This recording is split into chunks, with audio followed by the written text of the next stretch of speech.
Ce que je vais partager n'est pas pour tout le monde, c'est pour les élus. Vous êtes-vous déjà senti différent, mis à part, ou comme si vous portiez un poids unique que les autres ne peuvent pas comprendre? Si c'est le cas, il y a des signes indéniables dans votre vie que seuls quelques-uns peuvent reconnaître. Restez avec moi, car à la fin de cette vidéo, vous saurez si vous portez les marques d'être véritablement choisi par Dieu.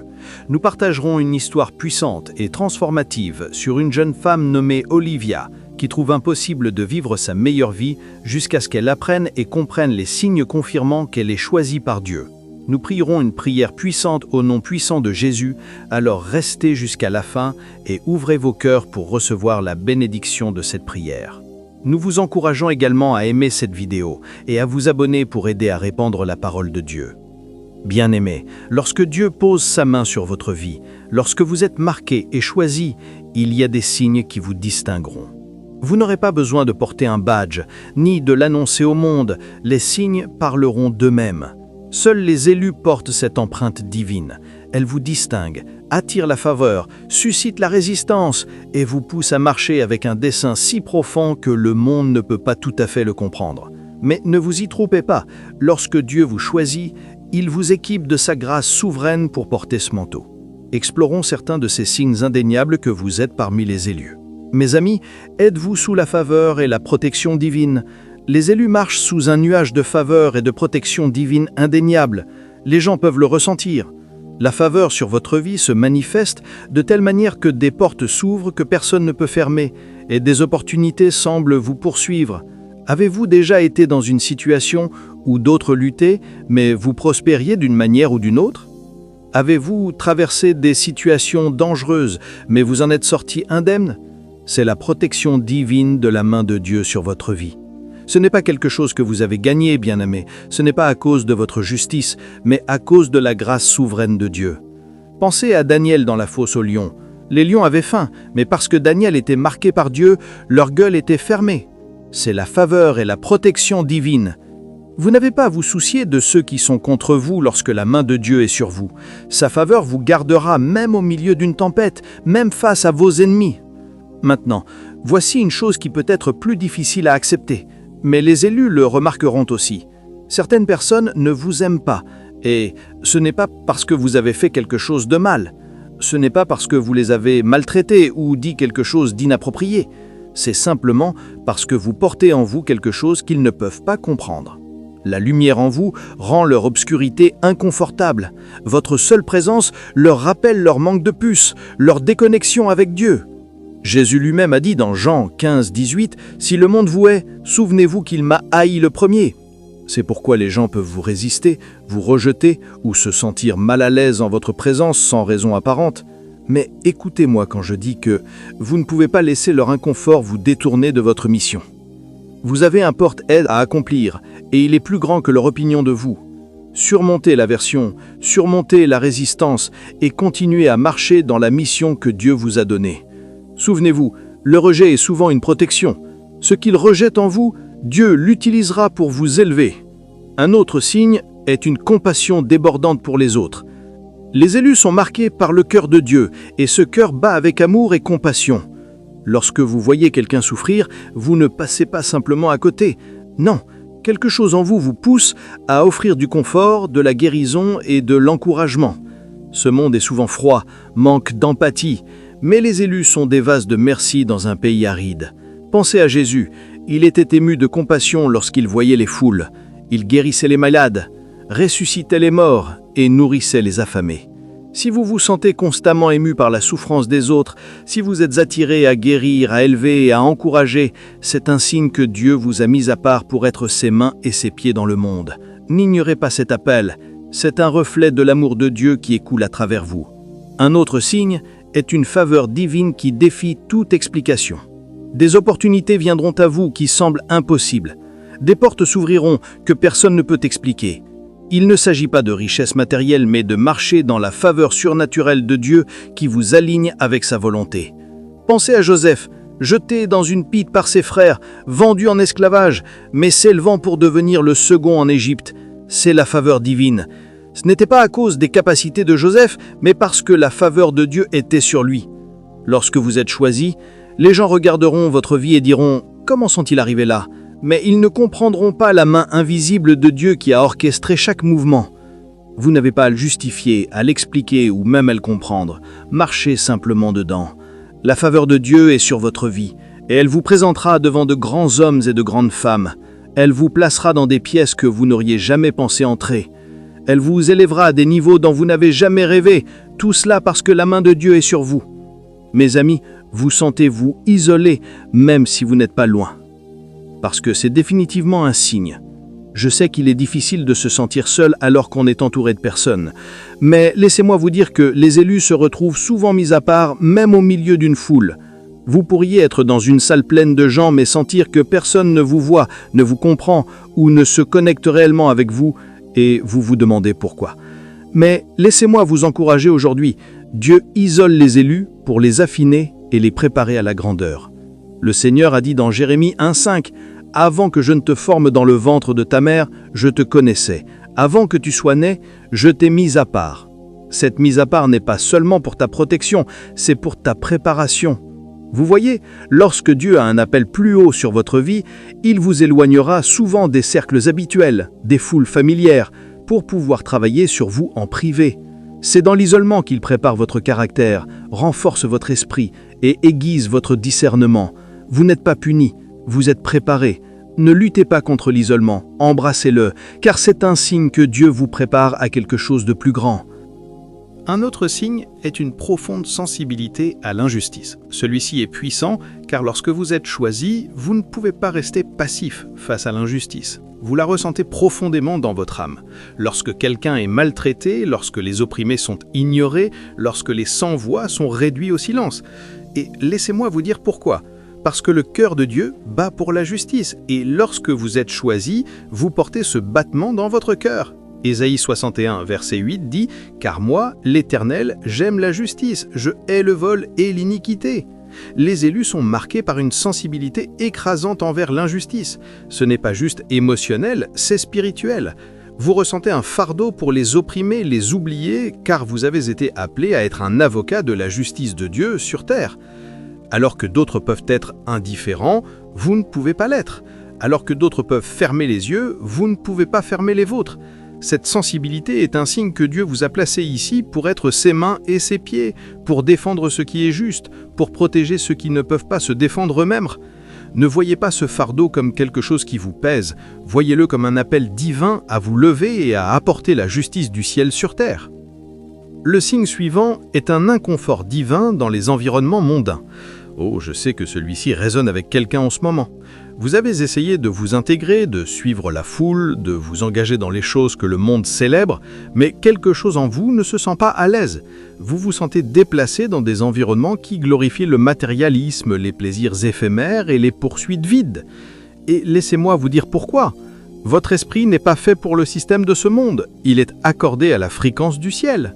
Romains 12, verset 2 dit « Ne vous conformez pas au modèle de ce monde, mais soyez transformés par le renouvellement de votre esprit. » Les élus ne peuvent pas être à l'aise dans des environnements mondains parce que votre esprit sait que vous êtes fait pour quelque chose de plus élevé, de plus grand, d'éternel. Cet inconfort est un signe que Dieu vous éloigne du temporaire pour vous aligner avec l'éternel. Vous ne trouverez pas la paix en poursuivant la définition du succès du monde, mais vous trouverez la paix lorsque vous vous abandonnerez à la volonté de Dieu pour votre vie. Ne confondez pas cet inconfort avec du rejet, c'est une redirection divine. Un autre signe est une inclination naturelle vers le leadership. Maintenant, c'est là que beaucoup d'entre vous pourraient ressentir un peu de difficulté.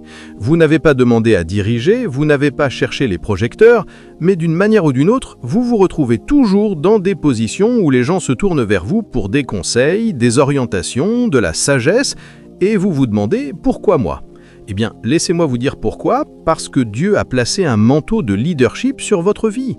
Et ce leadership ne concerne pas les titres ou les positions, il s'agit d'influence. Matthieu 20, verset 26 dit « Celui qui veut devenir grand parmi vous doit être votre serviteur ».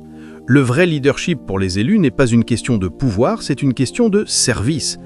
Les gens sont attirés par vous à cause de l'intégrité, de l'humilité et de la sagesse que vous portez. Même lorsque vous ne voulez pas du rôle, Dieu vous place dans des positions pour diriger parce qu'il sait que vous le ferez avec un cœur de serviteur. Cette inclination naturelle vers le leadership est un signe que vous êtes appelé à guider les autres, à influencer avec justice et à diriger avec amour. Le signe suivant est une capacité à endurer des épreuves extraordinaires. C'est peut-être l'un des signes les plus révélateurs que vous ayez été choisi. Vous avez affronté des épreuves, des tempêtes et des tribulations qui auraient brisé la plupart des gens, mais d'une manière ou d'une autre, vous êtes toujours debout. Et vous vous demandez « Pourquoi moi, Seigneur? Pourquoi dois-je affronter si de choses ?» Mais laissez-moi vous dire quelque chose. Dieu permet aux élus de traverser des épreuves extraordinaires parce qu'il vous raffine pour un dessein extraordinaire. Jacques 1, versets 2 et 3 dit « Considérez comme une pure joie, mes frères et sœurs, chaque fois que vous faites face à des épreuves de toute qualité, car vous savez que l'épreuve de votre foi produit la persévérance. Laissez la persévérance accomplir son œuvre afin que vous soyez mûrs et complets, ne manquant de rien. Vos épreuves ne sont pas destinées à vous détruire, elles sont destinées à vous construire. Dieu utilise le creuset de l'affliction pour purifier votre caractère, renforcer votre détermination et vous préparer pour la mission divine à venir. Vous endurez plus que les autres parce que Dieu a plus en réserve pour vous que pour les autres. Alors ne méprisez pas les épreuves, embrassez-les, sachant qu'elles sont le terrain d'épreuve de votre dessein. Un autre signe est une agitation pour le dessein. Écoutez attentivement, car certains d'entre vous ressentent une agitation divine inébranlable dans votre esprit et vous vous demandez pourquoi vous ne pouvez vous sembler vous installer dans l'ordinaire. C'est parce que lorsque vous êtes choisi, vous savez au fond de votre âme que vous êtes fait pour plus. Il y a un mécontentement sain en vous, un sentiment que vous ne pouvez pas vous contenter de la médiocrité parce que vous êtes destiné à la grandeur. C'est comme le prophète Jérémie lorsqu'il a dit « Il y a un feu enfermé dans mes os ». Vous ne pouvez pas rester immobile parce que l'appel de Dieu vous pousse à sortir de votre zone de confort, à laisser derrière vous le banal et à poursuivre le dessein qu'il a conçu spécifiquement pour vous. Cette agitation n'est pas un problème, c'est un signe divin. C'est la manière de Dieu de vous dire « Je t'ai mis à part et tu ne peux pas te reposer tant que tu ne marches pas dans la plénitude de ce que je t'ai appelé à être. » Cette agitation est ton radar spirituel, le guidant vers la destinée que Dieu a préparée.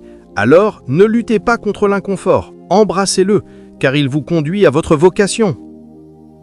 Le signe suivant est une joie inexplicable au milieu des épreuves. Maintenant, élus, laissez-moi vous parler de cette joie que vous portez qui n'a pas de sens dans le monde. Lorsque la main de Dieu est sur vous, vous pouvez traverser l'enfer et garder un sourire sur votre visage. Les gens vous regardent et se demandent comment vous pouvez encore avoir de la joie lorsque votre monde semble s'écrouler. Mais ce qu'ils ne comprennent pas, c'est que votre joie n'est pas ancrée dans vos circonstances. Votre joie est ancrée dans votre relation avec le Dieu vivant. La Bible dit dans Néhémie 8:10 « La joie de l'Éternel est votre force ». Et c'est exactement ce qu'elle est, votre force dans les moments de trouble. Votre joie ne vient pas de ce qui se passe autour de vous, mais de celui qui vit en vous. Ce signe est la preuve même que votre vie ne vous appartient pas. Vous portez la présence surnaturelle de Dieu, et cette présence vous donne une paix qui dépasse toute compréhension et une joie qui déconcerte l'ennemi. Lorsque Paul et Silas étaient enfermés dans une cellule de prison, ils n'ont pas pleuré, ils n'ont pas râlé, ils ont chanté. Pourquoi ?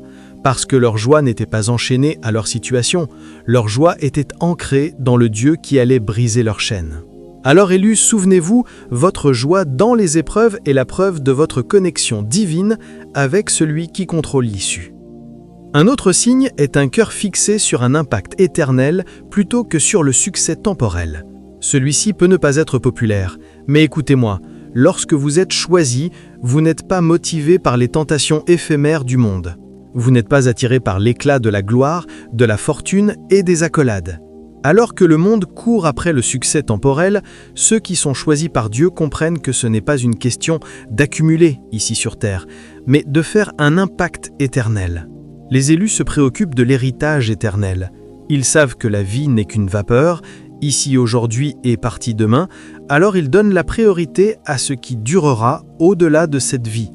Jésus a dit dans Matthieu 6, 19, 20 « Ne vous amassez pas des trésors sur la terre, où les mites et la rouille détruisent et où les voleurs percent et dérobent, mais amassez-vous des trésors dans le ciel. » C'est la mentalité des élus. Ils savent que ce qui compte le plus, c'est les âmes sauvées, le royaume avancé et l'agenda de Dieu accompli. Vous saurez que vous êtes choisi lorsque vous serez plus préoccupé de plaire à Dieu que de plaire aux gens, lorsque vous serez prêt à investir dans des choses qui vous survivront. Votre focalisation est sur l'œuvre du royaume, pas sur le gain mondain, car vous savez que votre récompense ne se trouve pas dans les applaudissements des hommes, mais dans la voix de Dieu disant « Bien fait, mon bon et fidèle serviteur ». Et le signe suivant est une volonté de se sacrifier pour le royaume de Dieu. Élus, écoutez-moi clairement, ce signe n'est pas pour les cœurs faibles. Vous savez que vous êtes choisis lorsque vous avez une volonté de vous sacrifier pour le royaume de Dieu. Je ne parle pas de renoncer à quelque chose de petit, je parle de déposer votre propre vie, vos désirs, vos rêves et vos plans pour la volonté de Dieu. Jésus a dit dans Matthieu 16, 24, « Si quelqu'un veut venir après moi, qu'il renonce à lui-même, qu'il prenne sa croix et qu'il me suive. » C'est l'essence de la vie des élus, une vie de sacrifice, une vie où vous dites « Pas ma volonté Seigneur, mais la tienne soit faite ». Les élus sont prêts à abandonner des choses auxquelles d'autres s'accrocheraient, car ils savent que la volonté de Dieu est bien meilleure que leur propre plan. Abraham était prêt à sacrifier son fils Isaac parce qu'il faisait confiance à ce que le dessein de Dieu était plus grand. Lorsque vous êtes choisi, il y a des moments où Dieu vous demandera de déposer ce que vous tenez le plus cher, et votre obéissance à ce moment vous marque comme étant le sien. Vous abandonnez le confort, le statut et les plaisirs terrestres pour quelque chose de bien plus grand, l'avancement du royaume de Dieu. Ce sacrifice est un signe que vous avez été mis à part, marqué par le ciel et destiné à quelque chose d'éternel. Alors bien-aimés, si vous portez ces signes, sachez-le, vous êtes choisis. Vous avez été marqués par Dieu pour un dessein bien plus grand que tout ce que ce monde peut offrir. Cette agitation pour le dessein, cette joie au milieu des épreuves, ce cœur fixé sur un impact éternel et cette volonté de se sacrifier, tout cela est parce que Dieu a placé quelque chose de puissant en vous. Et lorsque Dieu vous a choisi, n'homme, ni situation, ni épreuve ne peuvent vous l'enlever. Marchez dans votre vocation élue, marchez dans la plénitude de ce que Dieu a prévu de vous. Le monde attend ce que Dieu a placé en vous. Prenez cette histoire transformatrice comme un exemple du pouvoir de connaître les signes que vous êtes choisis par Dieu. Il était une fois, au cœur d'une ville bruyante de noix et de chaos, une jeune femme nommée Olivia. Pour le monde extérieur, elle semblait ordinaire, une autre âme naviguant dans le tumulte de la vie. Mais dans son esprit, quelque chose la distinguait, quelque chose qu'elle ne pouvait pas expliquer. Dès son plus jeune âge, elle s'était toujours sentie différente, déplacée dans des environnements où d'autres prospéraient. Ce n'était pas juste une maladresse sociale ou un manque d'appartenance, c'était plus profond, plus spirituel, un inconfort divin. Alors que ses amis riaient, faisaient la fête et se livraient aux plaisirs éphémères de la vie, Olivia ressentait une attirance dans son âme, l'incitant vers quelque chose de plus haut, sacré. Elle ne pouvait pas vraiment le nommer, mais cela la rendait agitée, mal à l'aise dans des espaces où d'autres trouvaient du confort. Sa famille lui disait souvent « Tu dois te détendre, vivre un peu », mais l'esprit d'Olivia savait mieux. Il ne s'agissait pas de s'entrer dans le moule du monde, il s'agissait de s'en libérer. Au début, Olivia résistait à ce sentiment, voulant se fondre avec tout le monde.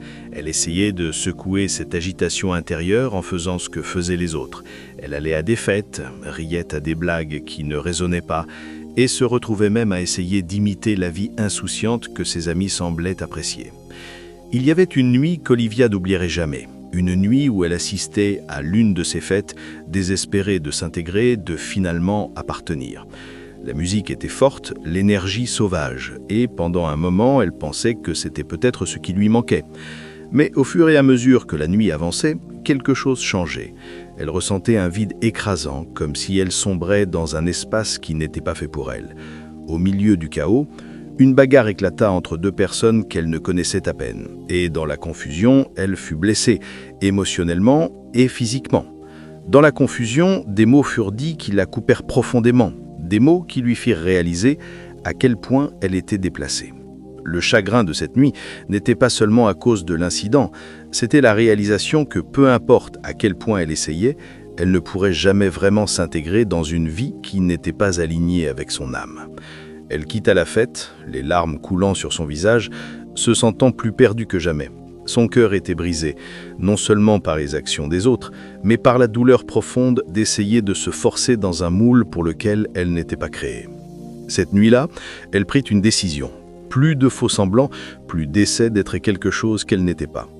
Comme si Dieu lui-même avait orchestré ce point de rupture, l'inconfort divin qu'elle avait tant essayé d'ignorer commençait à se faire plus fort en elle. Ses relations commencèrent à s'effondrer, comme si Dieu écartait toute personne ou chose qui la distrayait de son dessein.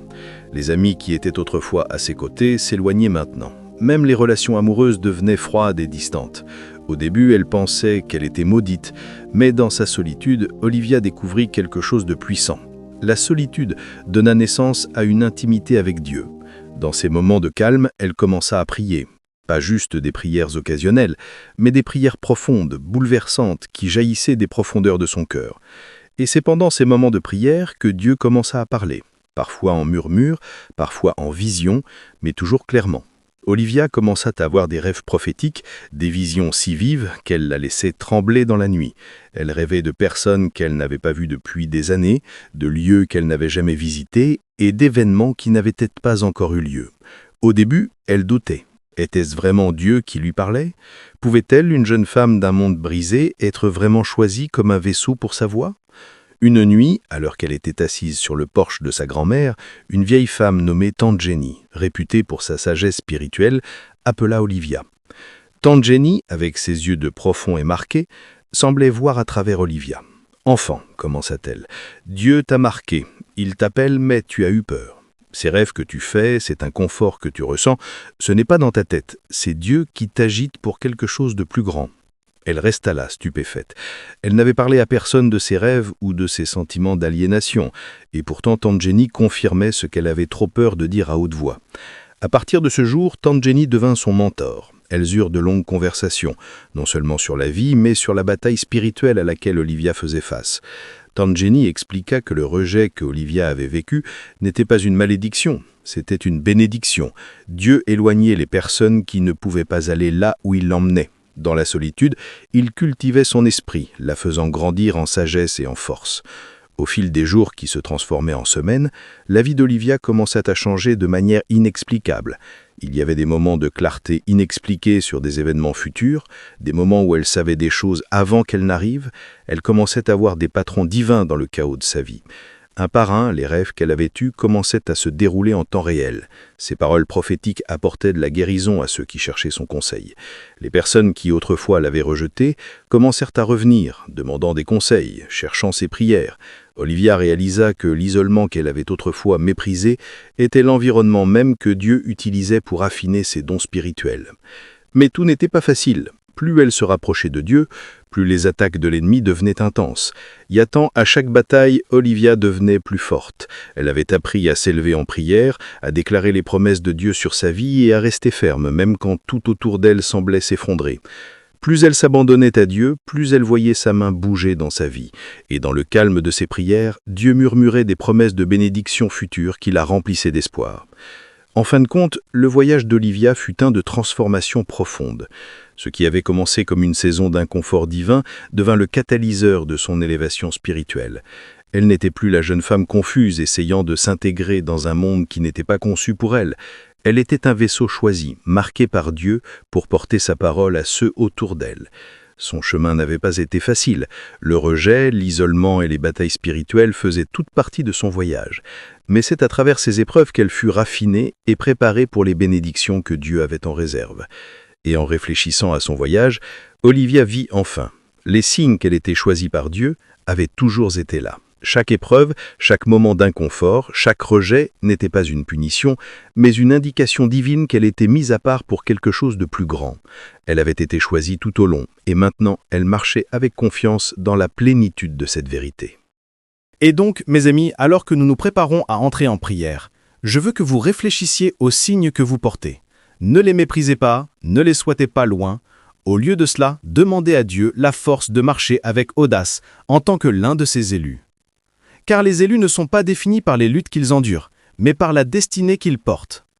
Prions, Père Céleste, nous nous présentons devant vous aujourd'hui avec des cœurs grands ouverts, cherchant votre présence, votre sagesse et votre guidance. Seigneur, nous élevons cette prière non seulement pour nous-mêmes, mais pour chaque auditeur, chaque âme et chaque élu que vous avez marqué avec votre dessein divin. Seigneur, nous demandons d'abord et avant tout le discernement spirituel.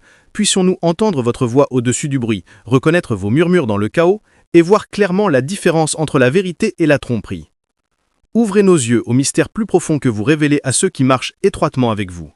Enseignez-nous, ô Dieu, à discerner votre volonté et à suivre votre chemin avec une foi inébranlable. Nous prions pour votre protection divine, Père, sachant que l'ennemi cherche à attaquer ceux que vous avez appelés. Protégez-nous du mal, des distractions et de toute intention malveillante qui nous détournerait du chemin que vous avez tracé devant nous. Nous demandons votre couverture céleste sur nos esprits, nos corps et nos esprits, afin qu'aucune arme forgée contre nous ne prospère. Dans nos moments de vulnérabilité, soyez notre refuge et notre force, nous gardant des pièges de l'ennemi. Seigneur, nous cherchons une sagesse au-delà de nos années, une sagesse qui vient uniquement de vous. Nous avons besoin de clarté pour naviguer dans cette vie, pour résoudre des problèmes qui semblent impossibles, pour marcher dans le dessein là où d'autres voient la confusion. Marquez-nous de votre compréhension céleste, ô Dieu, afin que nous puissions être des phares de lumière et d'espoir dans un monde rempli d'obscurité. Accordez-nous un cœur de compassion, Père, un cœur qui bat pour les bardeaux des autres.